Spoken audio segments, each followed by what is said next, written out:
What's going on, guys? I'm going to use this 2006 Ford Crown Vic to show you how to change your brake light switch, how to check the 3 fuses for those brake lights, and I'm also going to show you or tell you about a weird problem that can result in only your third brake light coming on when you hit those brakes.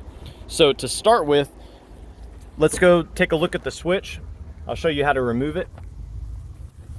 So we're going to pop right down here, and here's the electrical connector for it. You can go ahead and disconnect the electrical side of it first, and you do that by just pushing in on that little tab right there and pulling down on that so it'll come right out. Now when you hit the brakes, what happens is it connects the red wire to the green red wire. So you can actually test this yourself by connecting those 2 wires together.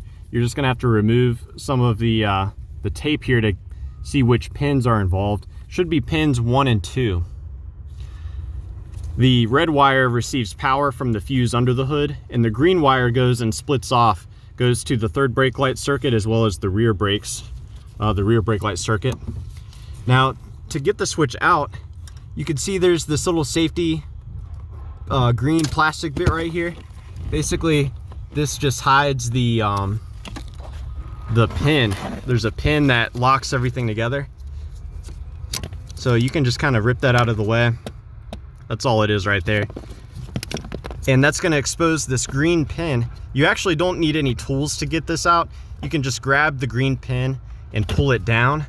Sometimes it helps to push it from the back. So take the green pin out, set it aside. Now with that pin removed, it's going to allow the push rod that goes to the brake booster, it's going to allow that to move sideways. So go ahead and move it sideways a little bit. You don't have to remove it all the way. You just have to slide it to the left enough for the switch to come out. Let's see. Maybe a little bit more. There we go. So the switch will come out like so. And keep an eye out. I heard it drop. There's a bushing that is important. It goes on the left side. So here it is right here. Be sure not to lose that. And you can see how the push rod didn't come off all the way.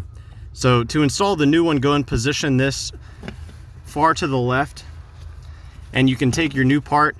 Note that one side is slotted, so that's what allows it to slide on there.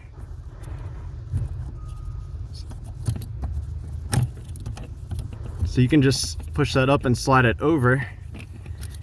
Take the bushing that fell off and push that in where the rod is.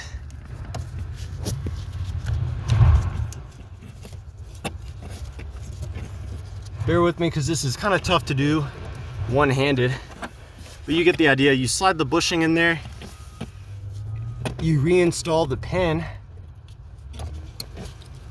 and hook everything back up.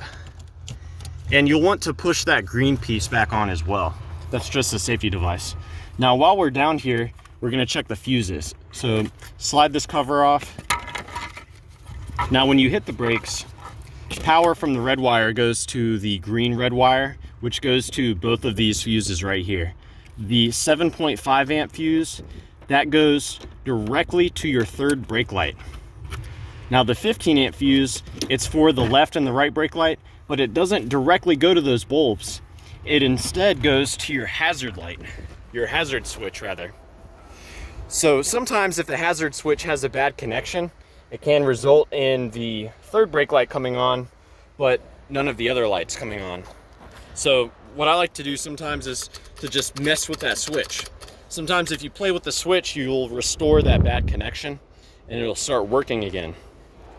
Now the final fuse for us to check is going to be under the hood. This is the fuse that provides power, constant power to that stoplight switch. And that will be this 20 amp fuse right here. So this is the fuse that constantly sends power to that brake light switch. So yeah, I hope this info was helpful for you. Please be sure to let me know if you have any questions, or more importantly, if you have any advice for troubleshooting the brakes or the brake lights on your Crown Vic.